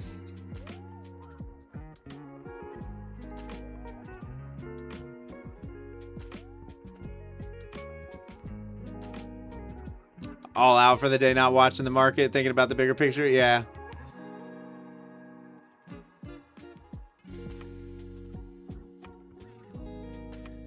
Yep. I mean, we're still just in squeeze mode, right?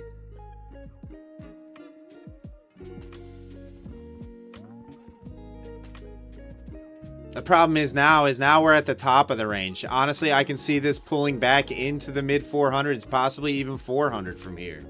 So it's tough.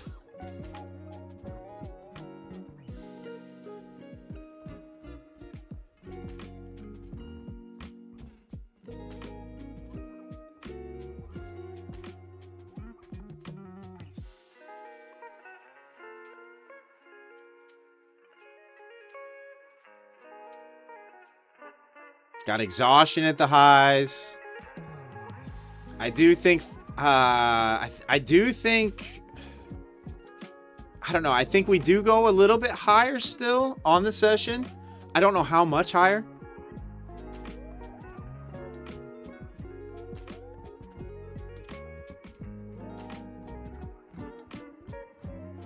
Yeah, Eagle's Eyes. I mean, I just don't know where the entry is.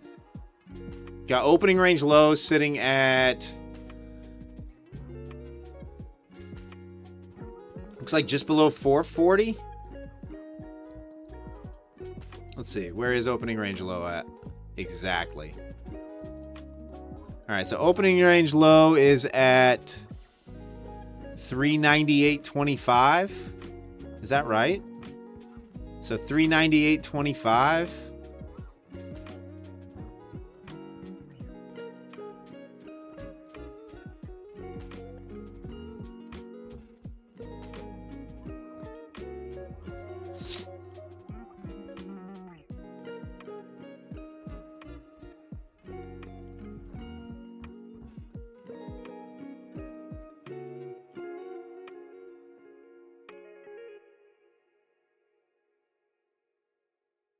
This will all give back before the end of the day. Oh, you think another move to the downside? Another full move to the downside? That would be ridiculous, right? I mean, that's a 500-point sweep down, 500-point buy back up, another 500-point sweep back down. That would be absurd. I can see us balancing out and just having it be nothing. You know, we're right back in the consolidation.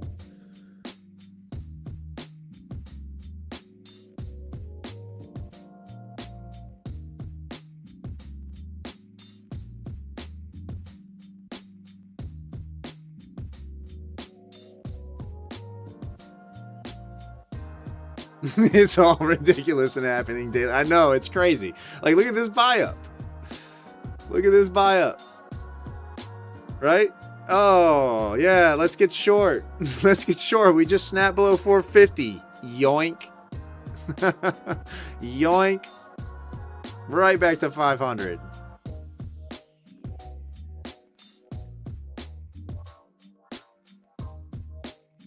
You remember the good old days when it was like, I mean, if you caught a 100-point move, that was massive. That was a massive move. Oh, and what do you know? The next 1 minute candle right back down. Let's just fully retrace that that 70-point buy up on the very next 1 minute candle. Yeah.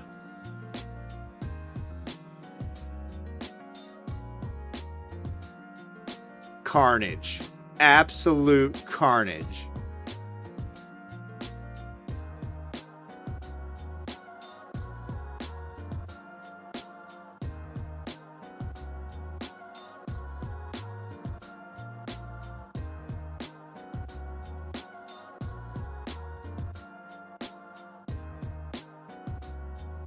I mean, Delta still hasn't flipped. We're still largely positive on this move on Delta on the 1 minute. Even on the 5 minute down here, we're still printing green on the candles.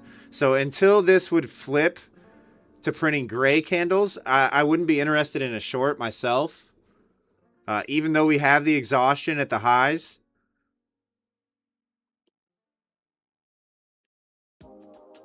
Because I do think eventually we do extend to the top side up towards those overnight highs. Up there towards 580. 20 contracts waiting at VWAP.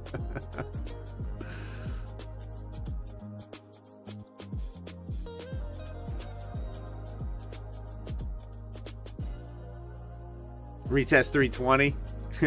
Oh, you're going to try to go all in long from Globex Open?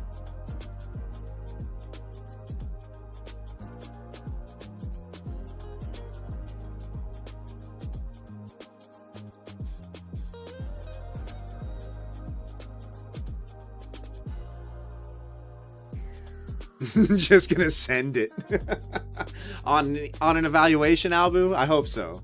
Don't full send it on a funded.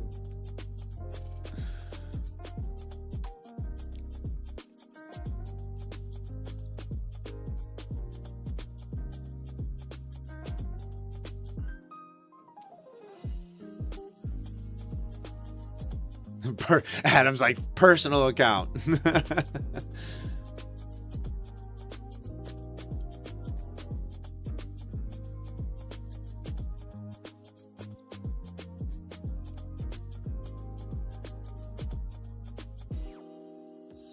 You're gonna sell 470 big.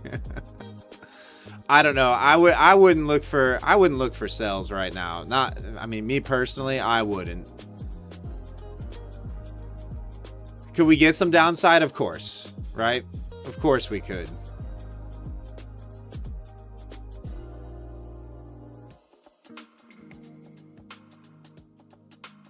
Coming up on Power Hour, top of the hour here in about 9 minutes as well. With price completely reversing the downside that we did have, I'm thinking we probably extend to the top side.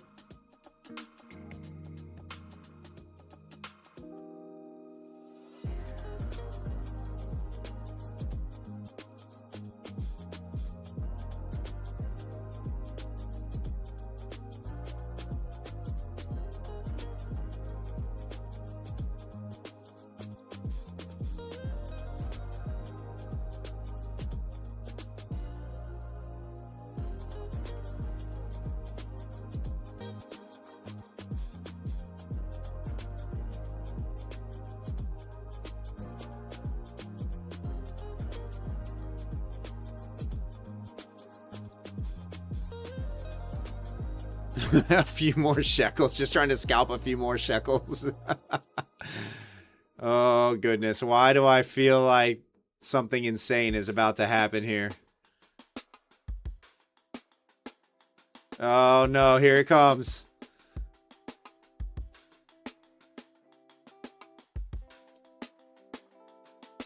Here it comes. Looking just heavy enough to trap. And just strong enough to pump. Your boss told you to long at 420.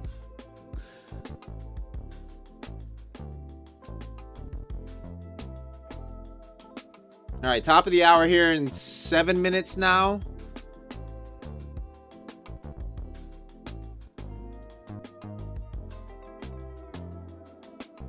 I'm making you nervous.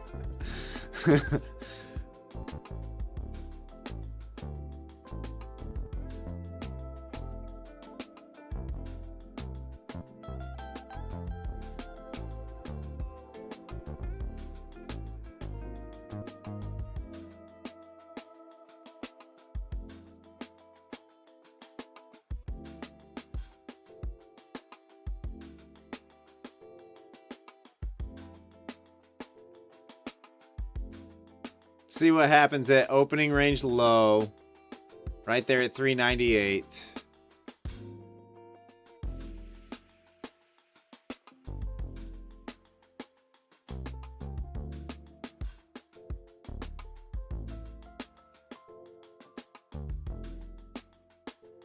Okay, do we hold 400 or do we flush 400? That is the question. Oh, goodness. Another 40-point bounce incoming.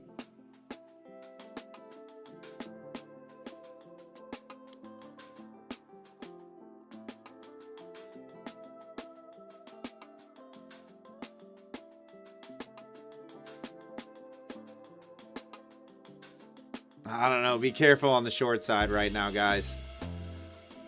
Just be careful. Just be careful on the short side right now. I have a feeling. Come on, Naz. Sell for him. That's a good exhaustion print. That's a good exhaustion print. Sell for him. Keep going. Keep going.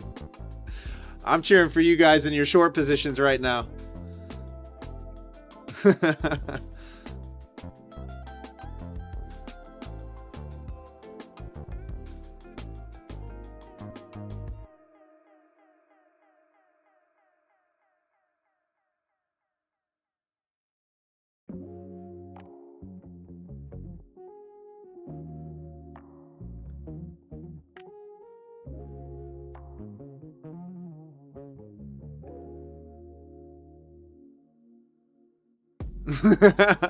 Oh, you're long right now? Okay, WWK.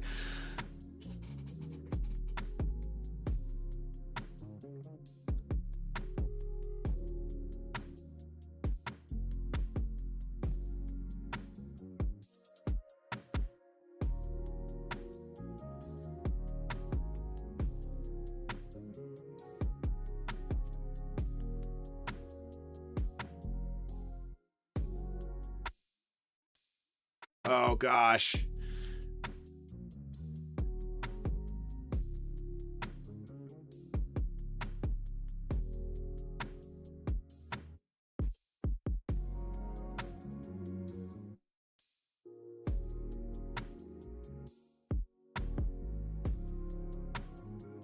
Okay, selling's picking up.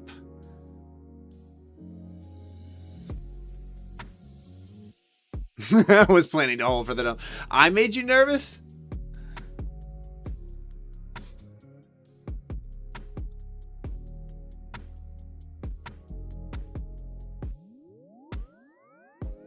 Kind of want to see what happens down here around 280 is what I'm seeing.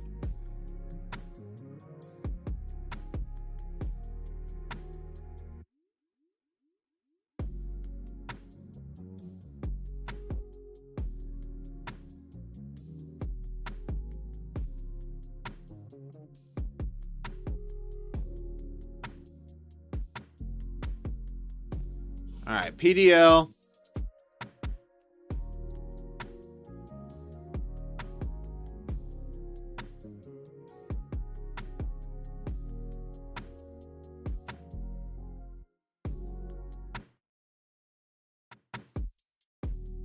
All right, I'm going to take the long from here. Back up into the middle of the range, hopefully. Target like 350.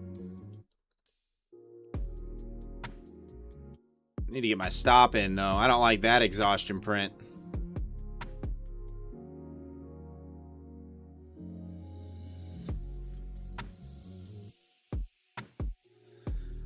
Oh, it's just too heavy. It's too heavy.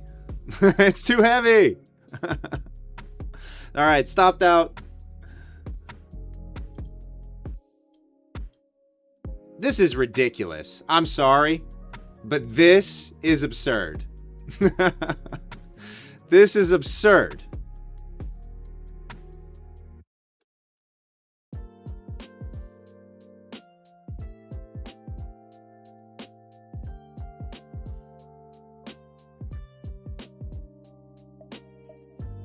Happy FOMC day. Like, what are we doing? Why? 500 point sell off, 500 point buy up, now 300 point sell off.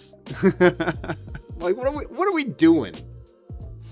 Why are we even trying to trade this? Even these extensions, like these runs of the range, this is going to fully recover.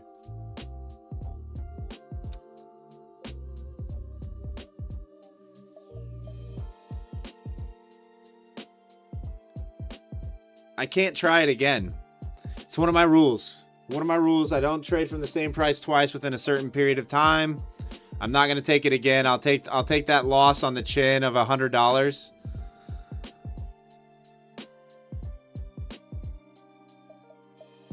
But I think we probably bounce back up towards 400 from here.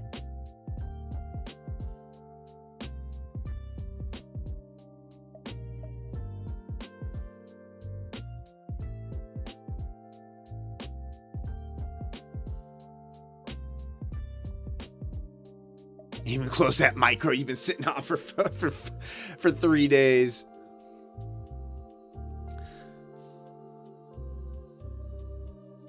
Justin, you lost 500 there. Oh, yeah, the volatility is just too high to be risking any kind of size. I mean, look at how much it's snapping around. I mean, consecutive 1 minute candles. We've got 80.1 minute candles. Oh, come on, Naz. Guys. Oh.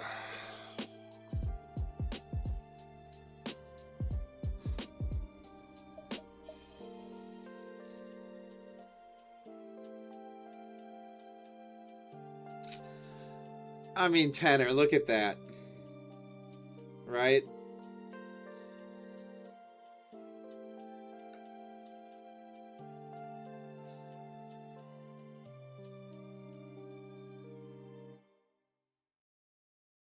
He's talking about a task force right now. Oh, Warshiz.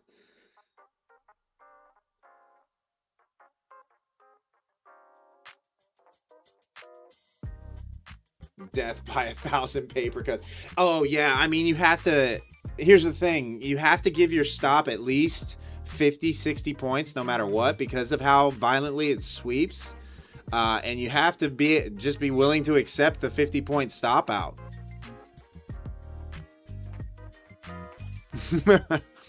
You have to be willing to accept that 50-point stop out. You know, that's the only way you can trade if you want to be active in the market. That is right on days like today. You gotta assume that you're gonna get the wicks. You gotta assume that there's gonna be some swipe outs.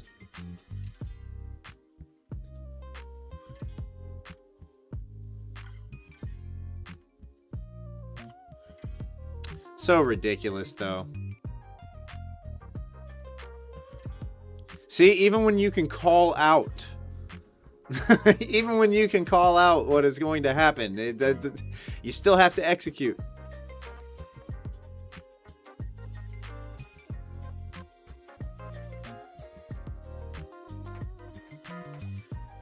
Yeah, and it's exactly right. You have to give it 50 points. I mean, right now, the risk engine's saying even for risking $300 to just sit out.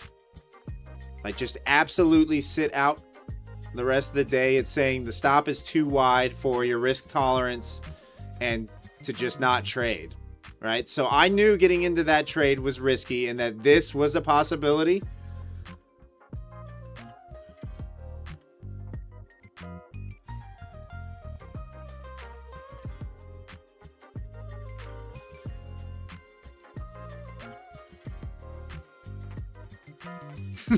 Or you can be part of DGen Traders Unanimous. I'm not just a member, I'm the founder. All right, guys. Well, I'm probably going to call it there. Honestly, I'll let you guys have fun with this power hour. It's just, it's a little... Admittedly, I have nothing on PW. It's just a little too volatile right now. The risk engine is saying don't trade this. Like, it's just not worth it. You're going to get swipes of, well, you already see what's happening. 80 points plus right now. I'm going to take my $380 day and be happy with it. So, guys, if you're continuing to trade this, enjoy your last hour of the day. Trade safe, stay patient, and tomorrow will be the last stream of the week. So I will see you all tomorrow at 1 p.m. Eastern. Peace.